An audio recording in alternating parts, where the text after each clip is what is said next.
because the people are fed up. We all know there comes a time when people get tired of being taken for granted.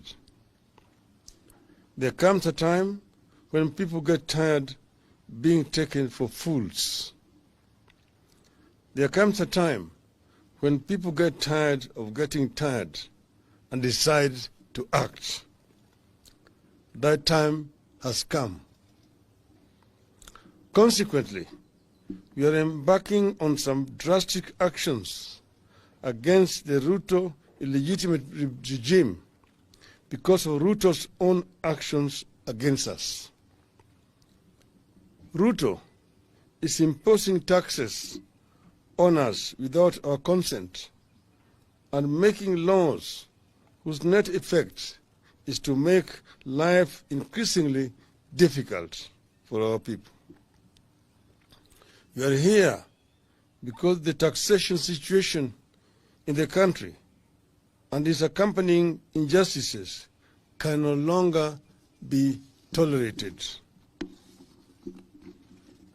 Ruto has even removed subsidies on fuel, unga, electricity, and even school fees, while giving subsidies to helicopter owners and using our money to finance lavish lifestyles of his allies.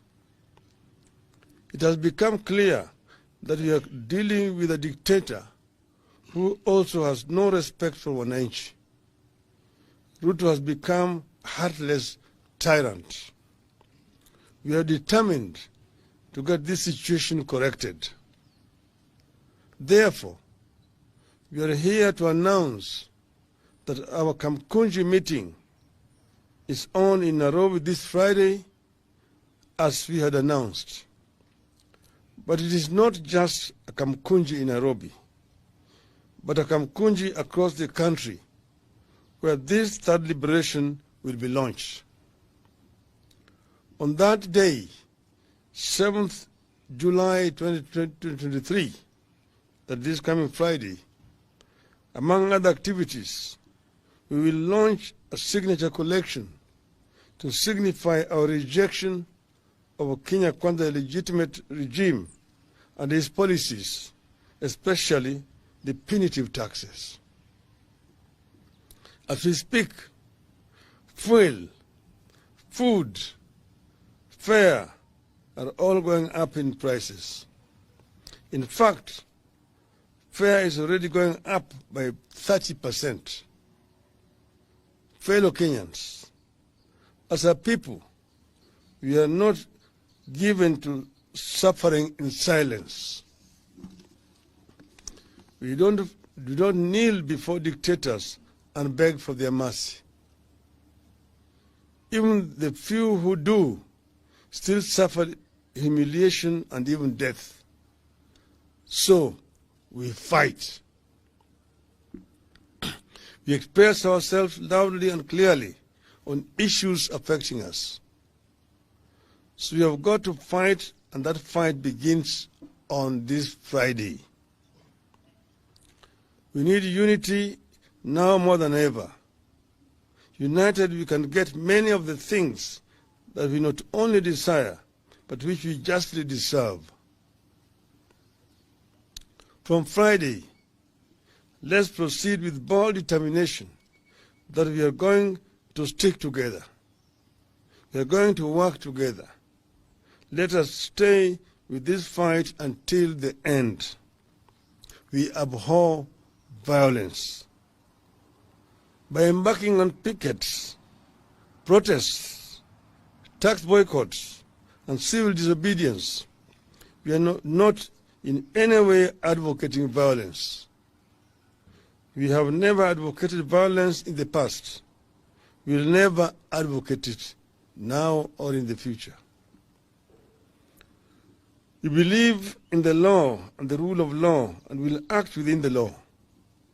But only weapon that we have in our hands is our sovereign power to picket, to protest, boycott, and embark on civil disobedience.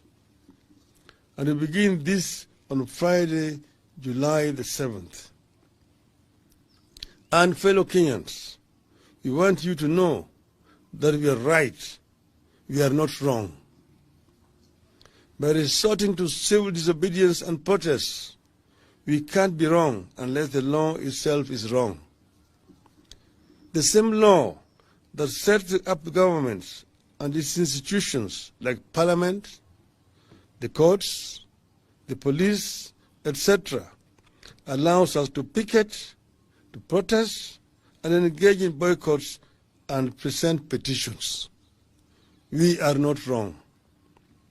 We are acting within the law, and we expect nobody to frighten us. We must never be made to believe that we are wrong when we protest. And Martin Luther said, and I quote, that is Martin Luther Jr. He told us, now it means sacrificing. Yes, it means sacrificing at points. But there are some things that we've got to learn to sacrifice for. And we've got to come to the point that we are determined not to accept a lot of things that we have been accepting in the past. Unquote.